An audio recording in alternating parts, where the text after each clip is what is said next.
ဒီ case လေးကတော့ရှေးသွားမရှိတဲ့လူတွေပေါ့နော်အကြောင်းကျွန်တော်ပို့စားလို့ပြီးနှုတ်လိုက်ရတဲ့လူတွေပေါ့နော်တိုင်ထည့်ပြီးလို့ရှိရင်လည်းချက်ချင်းသွားလေးလိုချင်တယ်ပေါ့နော်ဟောင်းလောင်းကြီးအကြာကြီးမနေချင်တဲ့ဆိုတဲ့ patient တွေကိုကျွန်တော်တို့ယာယီသွား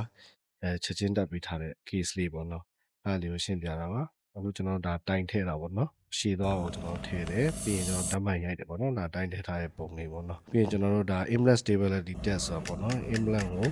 ယူထဲမှာကျွန်တော်တို့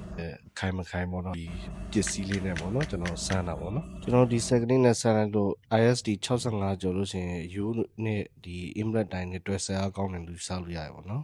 ကျွန်တော်ဒါ scan body တက်တာပေါ့နော် scan body တက်ပြီးတစ်ခါရဲကျွန်တော်တို့ scan ဖတ်ပါတယ်scan ဖတ်ပြီးတော့ကျွန်တော်ဒါကို lab ကိုပို့ပြီးတော့ပေါ့နော်ကျွန်တော်ယာယီသွားလေးလုပ်တယ်ပေါ့နော်ဒါကတော့3ရက်မြောက်နေ့မှာကျွန်တော်တို့ပြန်ပြီးစမ်းတာပေါ့နော်86အဲ့မှာ implant stability test က86လောက်ရတယ်ဆိုတော့ဒါပို့ပြီးတော့ကောင်းတယ်ဆိုတော့ပေါ့ပေါ့နော် healing လည်းကောင်းတယ်ပေါ့နော် patient ကဒါသဖုံးနာတွေပါလည်းကြက်ပါတယ်ဆိုတော့ကျွန်တော်တို့ပုံလေးရပြီပေါ့နော်ဒါ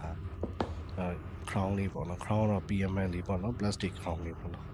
ဒါကတော့ batman ပေါ့နော်အဲ့တော့ batman ကိုကျွန်တော်တို့ကဒါလက်မှာပါတဲ့ screw မသုံးပေါ့နော် patient နဲ့ကိုထည့်ပြီးတဲ့ screw ကအသစ်နဲ့ပေါ့နော်ဒါ batman နဲ့ implant တိုင်တွေကိုချိတ်တဲ့screw လေးပေါ့နော်အဲ့ဒါလဲတယ်ပြီးရင်ကျွန်တော်တို့ batman လေးကိုကျွန်တော်တို့ screw ကြက်တယ်ပေါ့နော်implant တိုင်မှာကြက်တယ်သူက torque ကလည်းတော်တော်ကောင်းကောင်းလေးရထားတယ်ပေါ့နော်ကျွန်တော်ဒါယာယီပေါ့နော်ယာယီကောခေါ်တာပေါ့နော်အဲ့ဒါလေးနဲ့ကျွန်တော်တို့ plastic crown လေးကိုထည့်တယ်ပေါ့နော် PMMA crown လေးကိုထည့်တယ်ပြီးရင်ကျွန်တော်တို့ဒါတက်လိုက်တယ်ပေါ့နော်တက်လိုက် access မှာနောက်ကပေါက်လေးရထွက်လာတာပေါ့နော်ဒါတော့ယာယီသွားတက်ပြီးရဲ့ခြေနေပေါ့နော်ဒါ before နဲ့ after ပေါ့နော်